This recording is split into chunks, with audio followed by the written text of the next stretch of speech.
आम बेचने वाली बहू के घर आया एसी। आम ले लो आम, मीठे मीठे ताजे ताजे रस से भरे हुए आम ले लो। आम सिर्फ 50 रुपए किलो, 50 रुपए किलो। ये आम कैसे दिए हैं? बहन जी सिर्फ 50 रुपए किलो हैं। क्या? 50 रुपए किलो में ये गुलगुले से आम? इसके लिए तुम हमसे 50 रुपए लोगी? नहीं मेम साहब, मेरे आम तो काफी ताजा हैं, ये गुलगुले कैसे हो सकते हैं? अच्छा तुम्हें यकीन नहीं आता तो खुद ही देख लो। रागिनी जैसे ही अपने आमों को छूकर देखती है तो वो काफी ज्यादा गुलगुले होते हैं। ये देखकर ये आम गुलगुले कैसे हो गए? सुबह तक तो बिल्कुल ठीक थे। अगर देने हैं तो 20 रुपए के ले दो आम, वरना मैं तो चली। कोई पागल ही होगा जो 50 रुपए में तुम्हारे ये आम खरीदेगा। कस्टमर की बात सुन रागिनी को ना चाहते हुए भी 1 किलो आम सिर्फ 20 रुपए में देने पड़ते हैं। और ऐसे ही पूरे दिन कोई ना कोई कस्टमर गुलगुले आमों को देखते हुए आधे पैसों में ही आम खरीद लेते हैं, जिसके चलते रागिनी का काफी ज्यादा नुकसान होता है। जिसके बाद शाम होने के बाद रागिनी जैसे ही घर आती है। हे भगवान, ये क्या? सुबह ही मैं इन सभी आमों को पेड़ से तोड़कर रख लेकर आई थी और शाम तक ये सभी आम गुलगुले होकर खराब हो गए। बच्चों, ये आम कैसे खराब हुए? अरे बहू, बच्चों से क्या पूछ रही है? मुझसे पूछ। दिन में हमारा घर पूरा का पूरा ईंट की भट्टी बन जाता है, और ईंट की भट्टी में क्या आम सही सलामत रह सकते हैं?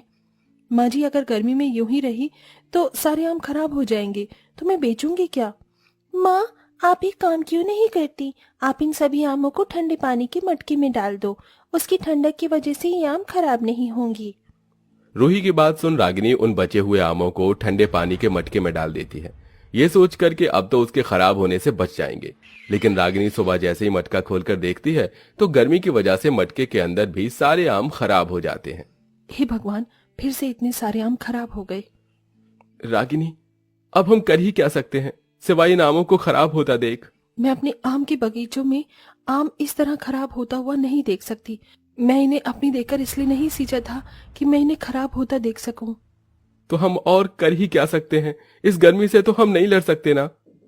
अर्जुन की बात सुन रागिनी के पास कोई जवाब नहीं होता, जिसके बाद रागिनी फिर से अपने आम के बगीचे में जाती है और वहां से आम तोड़ने लगती है। हे भगवान, हम पर थोड़ी दया करो ताकि ये आम खराब ना हो। रागिनी आमों को लेकर उन्हें बेचने के लिए चली जाती है। तभी दोपहर होने तक सारे आम फिर से गर्मी की वजह से खराब हो जाते हैं, जिसके चलते रागिनी गुस्से में उन सभी खराब आमों को फेंक कर अपना ठेला लेकर घर जा रही होती है। तभी रागिनी की नजर एक बड़ी फलों की दुकान पर पड़ती है, जिसमें रखे हुए सारे फल काफी ज्यादा ताजे थे, जिसे देखकर रागिनी उस फल वाले की दुकान के पास जाती है। भाई साहब, इतनी गर्मी में भी ये सभी फल इतने ताजा कैसे हैं? अरे बहन जी, इस एसी की वजह से मैंने अपनी फलों की दुकान में एसी लगा रखा है, ताकि गर्मी में भी मेरे फलों को ठंडक मिले और वो खराब ना हो। उस दुकान वाले की बात सुन रागिनी के मन में भी एसी लाने की ख्याल आता है और वो एसी की दुकान पर पहुंच जाती है, जहां उसे एक एसी पसंद आता है। भाई साहब, ये एसी कितने का है?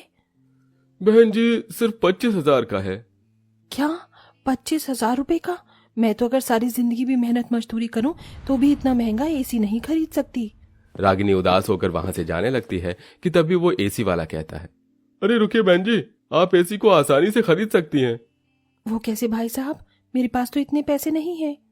अरे बहन जी, आप इस एसी को इंस्टॉलमेंट में खरीद सकती हैं, यानी कि आप सिर्फ 3,000 रुपए देकर ये एसी ले जाइए और हर महीने इसकी किश्त भरिए। उस एसी वाले की बात सुन रागिनी मन ही मन बहुत खुश होती है और आकर सारी बात अपने परिवार वालों को बताती है। माँ, अब हमारे घर में भी एसी आएगा। आपको पता है, हमारे दोस्त है ना चिंटू, उसके घर में भी एसी लगा हुआ है और वो अपने एसी पर बहुत इतराता था। आप देखना, हम भी अपने एसी पर इतराएंगे। रागिनी, तुम्हारा दिमाग तो ठीक है। तुम जानती हो ना कि हमें 2 वक्त की रोटी खाने के लिए भी कितनी मेहनत करनी पड़ती है, और तुम इंस्टॉलमेंट में एसी खरीदने की बात कर रही हो। ये एसी मैं इसलिए खरीद रही हूँ ताकि इसकी ठंडी हवा में मेरे आम खराब ना हो सके और हमें भी इस भयंकर गर्मी से छुटकारा मिल जाए। अब चाहे मुझे कितनी भी मेहनत क्यों ना करनी पड़े, मैं 3,000 रुपए इकट्ठा करके इंस्टॉलमेंट में एसी खरीद कर ही रहूंगी। रागिनी अपने मन में एसी खरीदने की ठान लेती है, जिसके बाद अब वो आसपास के बाजारों में आम बेचने की बजाय उन दूर जगहों में आम बेचने के लिए जाती है, जहां पर बहुत कम ही आम वाले होते हैं। हे सूर्य देवता, थोड़ा तो रहम करो। आपकी ये ज्वाला जैसी किरणें तो मेरे शरीर को जलाकर राख कर देंगी। बाप रे बाप, कितनी गर्मी है। नंगे पैर चल चलकर दूर दूर तक आम बेचने के लिए जाया करती थी, जिसकी वजह से गर्मी में रागिनी की तबीयत काफी खराब होने लगती है। धूप में घूम घूम कर मेरी बहू का सारा शरीर कितना लाल हो गया है। नंगे पैर गरम जमीन पर चल चल कर इसके पैरों में छाले भी पड़ गए हैं। दादी दादी देखो ना, माँ के हाथों में भी छाले हो गए हैं। अरे बच्चे, तुम रो क्यों रहे हो? मैं बिल्कुल ठीक हूँ। मैं जानता हूँ रागिनी, तुम इस तकलीफ से गुजर रही हो, मुझे माफ कर देना। तुम तो जानती हो कि मैं दिन की मुश्किल से 100-150 रुपए कमा पाता हूँ। मेरे लिए 3,000 जैसी रकम इकट्ठा करना बहुत मुश्किल है। बस कुछ ही दिनों की और बात है, फिर देखना सब कुछ ठीक हो जाएगा। तबीयत खराब में भी रागिनी कड़ी धूप में आम बेचने के लिए जाती है और धीरे धीरे पैसे इकट्ठा कर रागिनी कुछ हफ्तों में 5,000 रुपए जोड़ लेती है, जिसे वो इंस्टॉलमेंट में एसी लेकर घर में लगवा लेती है। इस एसी के अंदर से तो बहुत ठंडी ठंडी हवा आ रही है। मेरा तो मन ही नहीं कर रहा कि मैं यहाँ से उठकर कहीं जाऊं। अब तो हमें रात में अच्छी नींद आएगी और मच्छर भी नहीं काटेंगे। घर में एसी लगने की वजह से सभी लोग बहुत ज्यादा खुश थे, लेकिन सबसे ज्यादा खुशी रागिनी को थी कि अब उसके आम बिल्कुल खराब नहीं होंगे। बहू, मैं सोच रही थी कि क्यों ना अब तू बाहर धूप में आम बेचने की बजाय आंगन में ही एक बेचना शुरू कर। अगर तू बाहर गर्मी में आम लेकर जाएगी तो आम फिर से खराब हो जाएंगे, लेकिन अगर तू आंगन में बैठकर आम बेचेगी तो इससे कुछ खराब नहीं होंगे। माँ जी, आपने तो मुझे बहुत अच्छी तरकीब बताई है। अब मैं बिल्कुल ऐसा ही करूंगी। अब रागिनी आमों को एसी की ठंडी हवा में रखकर आंगन में बैठकर आम बेचना शुरू करती है। ये क्या, तुम तो अपने आंगन में ही आम बेच रही हो? अगर बाहर धूप में आम बेचूंगी तो गर्मी की वजह से सारे आम खराब हो जाएंगे। देखिए, मेरे घर में एसी लगा हुआ है, इसलिए इतनी ठंडक में आम बिल्कुल खराब नहीं होंगे। अरे वाह, तुम्हारा एसी तो सच में बहुत बढ़िया है। इसके अंदर से बहुत ही ठंडी ठंडी हवा आ रही है। कस्टमर एसी को देखकर रागिनी से 2 किलो आम खरीद लेते हैं। वहीं आसपास के लोगों को भी वो कस्टमर रागिनी के एसी में आम बेचने के बारे में बताती है, जिसे कुछ लोग रागिनी के पास आते हैं। अरे तुम तो सच में एसी में आम बेच रही हो?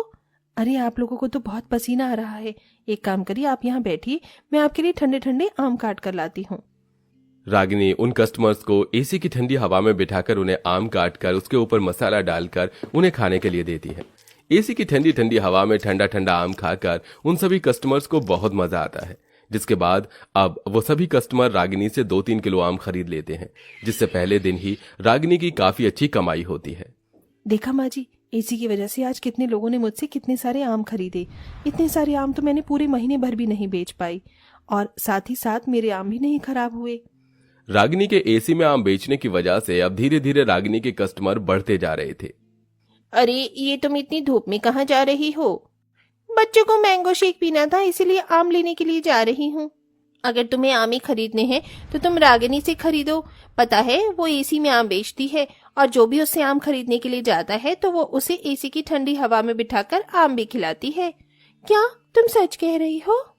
बढ़ते कस्टमर्स की वजह से रागिनी जल्द से जल्द एसी का इंस्टॉलमेंट भी चुका देती है और बाकी बचे पैसों से एक दुकान खोलती है, जिसमें भी वो एसी लगवा लेती है और आम बेचने के साथ साथ मैंगो शेक, आम पन्ना और मैंगो कस्टर्ड बनाकर बेचती है। और अब वो सब हंसी खुशी रहते हैं।